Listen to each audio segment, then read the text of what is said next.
శ్రీ మహావిష్ణువే రాముడిగా అవతరించారు.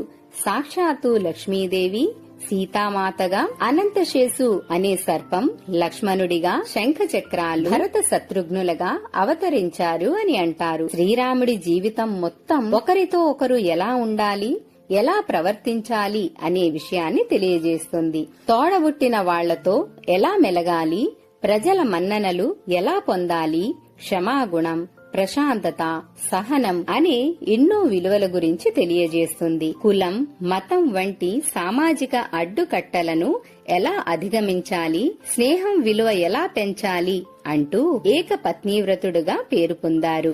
సీతారాముల జీవితం రామాయణంగా ప్రసిద్ధి చెందింది. 24,000 శ్లోకాలతో కూడిన రామాయణం భారతదేశంలో ఉన్న ప్రజలపై మంచి ప్రభావాన్ని చూపుతుంది. ఇప్పుడు మనం రామాయణంలో అసలు విషయం గురించి తెలుసుకుందాం.